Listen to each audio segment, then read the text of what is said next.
नमस्कार। Opinion post internet TV के इस खास प्रोग्राम खबरों की खबर में आपका स्वागत है। महाराष्ट्र में उद्धव ठाकरे ने शपथ ले ली है, उनके मंत्रिमंडल के कुछ सदस्यों ने शपथ ले ली है, लेकिन अभी तक उनके विभागों का बंटवारा नहीं हुआ है और कितने मंत्री बनेंगे इसका बंटवारा नहीं हुआ है। उद्धव ठाकरे ये बयान दे रहे हैं कि वो हिंदुत्व से उन्होंने अपना पीछा नहीं छुड़ाया है। इसके अलावा शरद पवार ये बोल रहे हैं कि प्रधानमंत्री से उनकी जो मुलाकात हुई थी वो इसलिए मुलाकात हुई थी कि प्रधानमंत्री ने उनको ऑफर दिया था कि साथ में मिलकर काम करते हैं, यानी साथ में सरकार बनाते हैं। अजीत पवार के ऊपर एनसीपी के अंदर जो है अभी भी खींचातानी जारी है।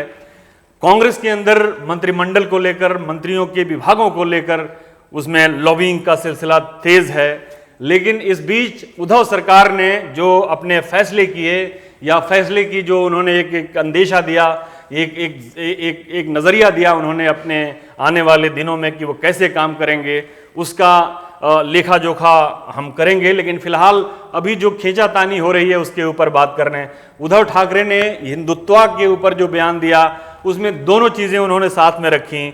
एक तो ये कि वो अपने कोर आइडियोलॉजी से चिपके हुए हैं, उससे नहीं हटे हैं। कांग्रेस और एनसीपी के साथ जाने के बावजूद भी वो जो एक हिंदुत्ववादी एक छवि है उसको बचाने की कोशिश की है। साथ में उन्होंने भारतीय जनता पार्टी के ऊपर भी उसको लेकर अटैक किया है कि हमारी जो हिंदुत्व है वो ये है कि हम जो बात करते हैं उस बात पे कायम रहते हैं। यानी भारतीय जनता पार्टी के ऊपर वो एक तरह से वेल्ड अटैक कर रहे थे कि भारतीय जनता पार्टी ने एक वादा किया था चुनाव से पहले कि वो बारी बारी से शिवसेना को भी मौका देंगे मुख्यमंत्री बनने के लिए, सरकार को लीड करने के लिए, और खुद भी सरकार को लीड करेंगे। लेकिन वो अपने बातों पे कायम नहीं रहे।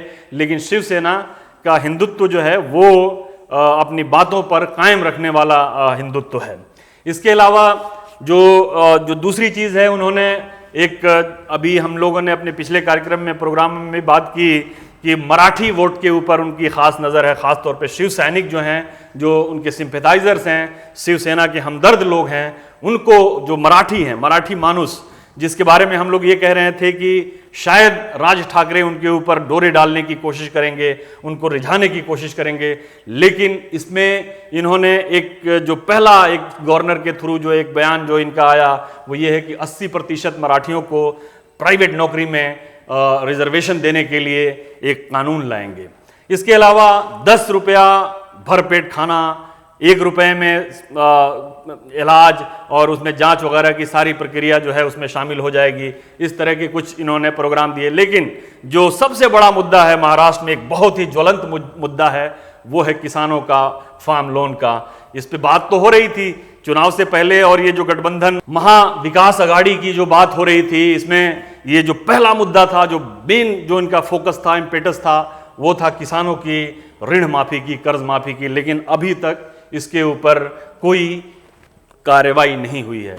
दूसरी चीज जो उद्धव सरकार ने की है वो ये की है कि जो देवेंद्र फडणवीस के ऊपर, जो देवेंद्र फडणवीस की सरकार ने जो कुछ जो उनकी योजनाएं थी, पिछले 6 महीने की जो योजनाएं थी, उसकी बिलिंग को इन्होंने रोक लिया है। किसी तरह की पेमेंट करने से ये मना कर दिया है अपने अधिकारियों को, ब्यूरोक्रेट्स को, कि जो पिछले 6 महीने के जो देवेंद्र फडणवीस सरकार ने जो चीज़ें सैंक्शन की हैं उसमें पैसे को अभी भुगतान न किया जाए। बाद में इस पे जांच होगी और जांच के बाद इस पैसे को रिलीज किया जाएगा। देवेंद्र फडणवीस की जो योजनाएं थी इसके ऊपर जो रोक लगाने की जो बात की जा रही है उसमें यह था, जैसा कि आनंद हेगड़े ने एक कंट्रोवर्शियल बयान दिया कि देवेंद्र फडणवीस इसलिए मुख्यमंत्री बने थे ताकि जो केंद्र का पैसा है कुल 40,000 करोड़ के रूप में जो उनका फंड था उसको वापस किया जाए, ताकि जो आने वाली सरकार है उसका मिसयूज न करे। तो इस बात को ध्यान में रखते हुए ये कहा जा रहा है कि उद्धव ठाकरे ने ये देवेंद्र फडणवीस की जो योजनाएं हैं उसके ऊपर रोक लगाई हुई है फिलहाल। लेकिन जो मेन मुद्दा है, जो मेन बात है, वो ये है कि महाराष्ट्र सरकार जो अभी काम करने जा रही है और जो बनने जा रही है, अगर ये सरकार वाकई बन जाती है, हालांकि अभी भी इसके ऊपर खतरे के बादल जो हैं वो छटे नहीं हैं। जैसा कि हमने कहा कि अजीत पवार के ऊपर अभी भी एक संशय बना हुआ है। पार्टी में कुछ लोग ये चाहते हैं कि अजीत पवार नेता रहें, कुछ लोग उप मुख्यमंत्री बने, कुछ लोग ये चाहते हैं कि नहीं किसी और को ये पद दिया जाना चाहिए। उसी तरह से कांग्रेस के अंदर भी खींचातानी है। हमने पहले भी बताया था कि अजीत पवार जो है अभी उनकी स्थिति पार्टी के अंदर कुछ डाउन है, लेकिन अभी भी उनके समर्थक एनसीपी में मौजूद हैं जो उनको चाहते हैं कि वो जिस तरह से पहले पूर्व में जो कांग्रेस और एनसीपी की सरकारें थी उसमें वो उप मुख्यमंत्री थे, आगे भी वो उप मुख्यमंत्री की भूमिका में रहें। लेकिन एक बड़ा तबका ऐसा भी है एनसीपी विधायकों का जो ये नहीं चाह रहा है। तो ये अभी ये एक संशय बाकी है। कांग्रेस में भी कुछ उसी तरह की बातें हैं कि कांग्रेस के बहुत सारे लोग जो हैं मंत्री बनना चाहते हैं, उनकी महत्वाकांक्षाएं हैं, आकांक्षाएं हैं। जाहिर है कि हर कोई मंत्री बनना चाहता है, लेकिन यहाँ पे सीटें बहुत लिमिटेड हैं। कांग्रेस के जो विधायक है 44, उसमें सबको मंत्री नहीं बनाया जा सकता है। कांग्रेस भी हार्ड लॉबिंग कर रही है ज़्यादा से ज़्यादा मंत्रालय ले लेने की, लेकिन ये उनको ज़्यादा से ज़्यादा उनके सीटों के हिसाब से ही एक होगा। एक हार्ड बार्गेनिंग का सिलसिला जो है अभी चल रहा है। उद्धव ठाकरे ने जैसा कि पहले वो जब ये गठबंधन की बात हो रही थी तो एक बात आई थी कि मुसलमानों को 5% रिजर्वेशन देने की बात, तो उसमें उद्धव ठाकरे ने कहा था कि उनकी पार्टी कभी भी मुसलमानों को रिजर्वेशन देने के खिलाफ नहीं थी। हालांकि वो ये पूरे डॉक्यूमेंटेड प्रूफ है चारों तरफ कि जब सच्चर कमेटी की सिफारिशें जो है मनमोहन सरकार लागू करने की कोशिश कर रही थी तो खुद बाला साहब ठाकरे ने कहा था कि इस डॉक्यूमेंट को जला देना चाहिए। इसके अलावा खुद उद्धव ठाकरे एक मनमोहन सिंह से मिलने के लिए गए थे और उन्होंने एक तरह से धमकी दी थी कि अगर इस पर कोई कार्रवाई की गई तो देशव्यापी आंदोलन होगा। तो जाहिर है कि ये सरकार बनाने के लिए उन्होंने एक तरह से एक समझौता किया कि हम 5% रिजर्वेशन देंगे, लेकिन ये रिजर्वेशन जब ही मुमकिन है कि जब इसमें पार्लियामेंट में कुछ एक अमेंडमेंट होगा, कानून पास किया जाएगा, बिना उसके नहीं हो सकता है। ये सब जानते हैं कि वादा कर लो, इसको कौन पूरा करना है। तो ये उसी तरह का वादा है। उसी तरह से 80% रिजर्वेशन प्राइवेट सेक्टर्स में, ये बहुत बड़ी बात है। जाहिर है बॉम्बे देश की आर्थिक राजधानी है, वहाँ पे ही बड़ी बड़ी कंपनियों के कॉरपोरेट हाउसेज हैं।